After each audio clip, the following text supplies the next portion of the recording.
Why open pores bother so much? बहुत सारे patients आके सवाल करते हैं कि ओपन पोर्स को ट्रीट करने की हम जितनी कोशिश करते हैं ओपन पोर्स उतने ज्यादा बड़े हो जाते हैं. So let's clear this confusion. This is me, Dr. Aisha Humaira. I'm consultant dermatologist and aesthetic physician, and I'm going to break down all the logic and science behind open pores. और बहुत सारी चीजें ऐसी होती हैं हमारी रोजमर्रा जिंदगी के अंदर जो कि हमें समझना चाहिए कि ओपन पोर्स जो हैं वो कोई ऐसी चीज नहीं है जिसका ताल्लुक किसी हाइजीन से हो, जिसका ताल्लुक किसी बीमारी से हो. ये कुछ स्ट्रक्चरल चेंजेस होते हैं आपकी बॉडी के अंदर जिन्होंने परमानेंटली आपके साथ साथ रहना होता है, आपके साथ साथ सर्वाइव करना होता है, आपके साथ साथ ग्रो करना होता है. सो यस के ओपन पोर्स जो है वो हमारी स्किन के अंदर छोटे छोटे से उन होल्स को कहते हैं जो कि स्किन के अंदर जितना भी ऑयल होता है, जितना भी डेब्री होता है उसको आपकी स्किन के ऊपर वाली लेयर पे लेकर आते हैं या स्किन से बाहर लेकर आते हैं, आप आसान लफ्जों में कह सकते हैं.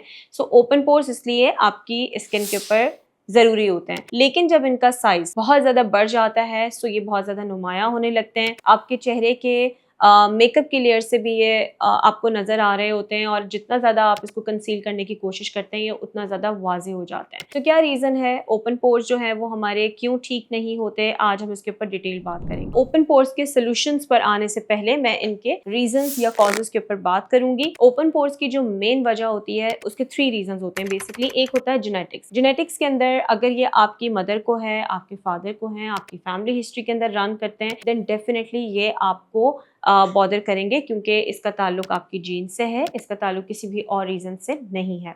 जो दूसरा इसका कॉमन रीज़न है वो ये है कि अगर आपकी स्किन के ऊपर एक्सेस ऑयल प्रोडक्शन होती है, मतलब ये कि अगर आपकी ऑयली स्किन है तो डेफिनेट सी बात है जितना भी ऑयल आपकी स्किन के अंदर प्रोड्यूस हो रहा होता है उसको स्किन से बाहर आने की ज़रूरत होती है. और जब ज़्यादा ऑयल प्रोडक्शन होती है और ज़्यादा आपकी स्किन जो है वो पोर्स के साथ काम कर रही होती है तो ये वक्त के साथ साइज में बड़े हो जाते हैं. नंबर 3 रीजंस इसका ताल्लुक होता है एजिंग के साथ.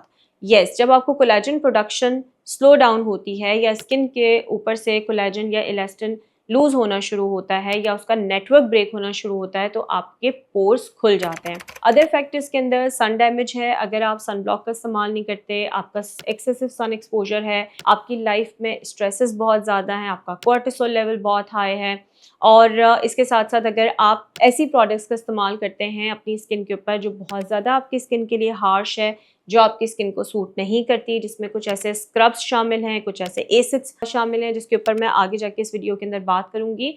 और उसके साथ साथ वो लोग जो कि मेकअप का इस्तेमाल बहुत ज़्यादा करते हैं और उसकी डीप क्लिनजिंग सही तरीके से नहीं करते, तो ये वो तमाम रीजंस हैं जिसकी वजह से आपकी स्किन के ऊपर परमानेंटली आपके स्किन के सुराख या उनके पोर्स का साइज जो है वो बढ़ जाता है. वो लोग जो कि ओपन पोर्स को घर बैठे ट्रीट करना चाहते हैं लेकिन वो ट्रीट नहीं कर पाते, उसकी क्या वजूहात है. इसके अंदर 4 चीज़ों का इस्तेमाल बहुत बाकायदगी से दिखने में आता है. मैंने अक्सर लोगों को बहुत सारे शोज़ पे और यूट्यूब चैनल्स पर भी जो होम रेमेडीज़ ट्राई करने के लिए आपको रेकमेंड करते हैं उनको भी कहते सुना है और पेशेंट्स ये ट्राई करके भी हमारे पास आते हैं. Number 1 scrubbing. जब आप बहुत ज़्यादा स्किन को एक्सफोलिएट करते हैं तो स्किन के अंदर बेसिकली इन्फ्लेमेशन स्टार्ट हो जाती है और इन्फ्लेमेशन के नतीजे में दोबारा आपको ओपन पोर्स होते हैं. नंबर 2 आइस क्यूब्स का इस्तेमाल. आइस क्यूब्स टेम्परेरी आपकी स्किन को टाइटन अप जरूर कर देता है लेकिन इसका पोर्स के रिडक्शन से कोई ताल्लुक नहीं होता. So it's just temporary fix, ये आपका सोल्यूशन नहीं है.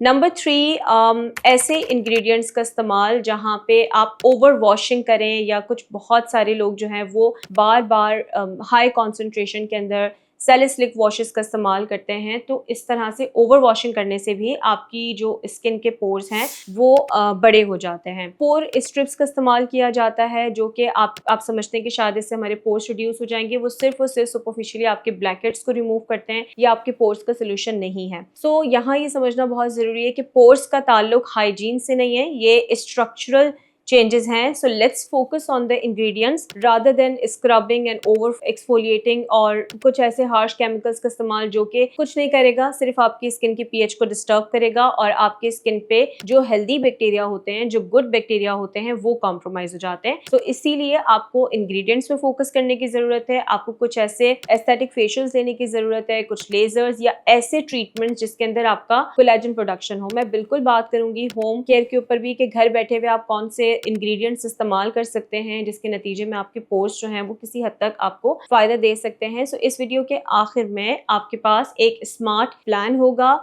चाहे आप घर बैठे अपने पोर्स को श्रिंक करें या चाहे आप क्लिनिकल ट्रीटमेंट्स के साथ अपने पोर्स को रिड्यूस करें।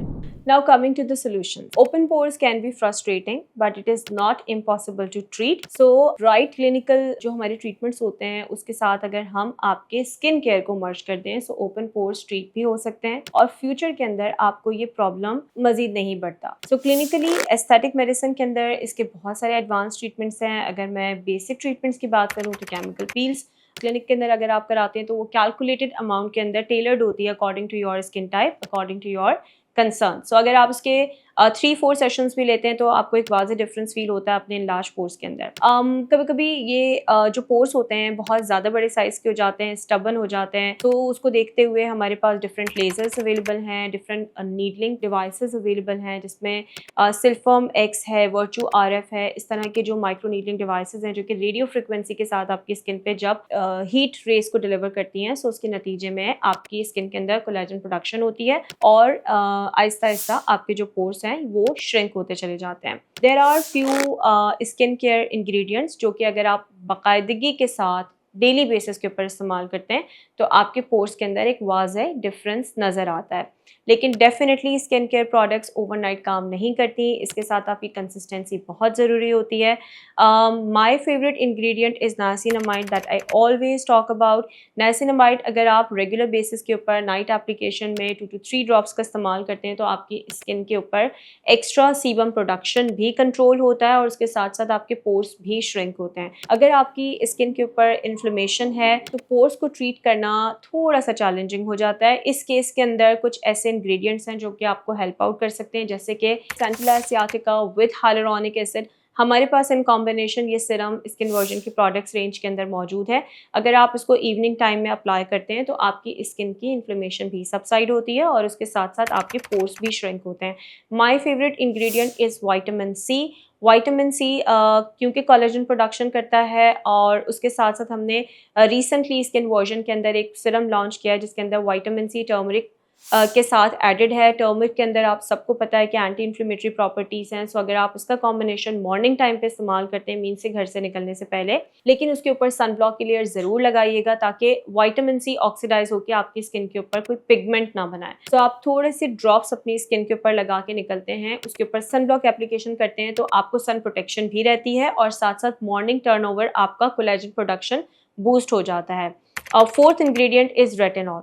Retinol, for me, it's a little bit hyped ingredient. बहुत सारे लोगों को रेटिनॉल सूट नहीं भी करता। सो जिन लोगों को रेटिनॉल सूट नहीं करता उनके लिए ये तमाम इंग्रेडिएंट्स मौजूद हैं और अगर आपकी स्किन के ऊपर रेटिनॉल सूट कर जाए तो आप इसको twice a week night application के अंदर भी इस्तेमाल कर सकते हैं। Retinol is also collagen production ingredient. लेकिन एक चीज़ को माइंड में रखिएगा प्लीज़, जब आपके पोर्स बहुत ज़्यादा बड़े साइज़ के हो जाते हैं तो उस टाइम के अंदर आपको क्लिनिकल ट्रीटमेंट्स की ज़रूरत होती है, जैसे लेजर्स, जैसे नीडलिंग्स, जैसे रेडियो फ्रिक्वेंसी डिवाइस।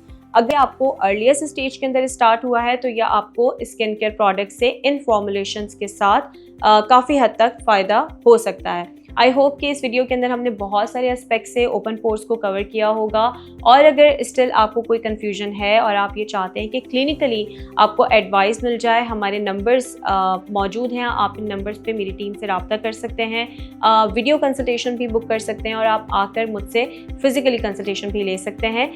रिसेंटली हमने DHA के अंदर अपना एक लार्जेस्ट एस्थेटिक सेंटर का आगाज़ किया है। यहाँ पर आपको बहुत सारी फैसिलिटीज़ लेटेस्ट टेक्नोलॉजीज़ के साथ अवेलेबल हैं। हमारे डॉक्टर्स मौजूद हैं, मुझसे मिलना चाहें तो आप मुझसे आके मिल सकते हैं और अगर आपको किसी भी हवाले से स्किन, हेयर एंड नेल्स के हवाले से कुछ भी पूछना है, you can let us know, you can ask in comment section. So stay tuned for more videos.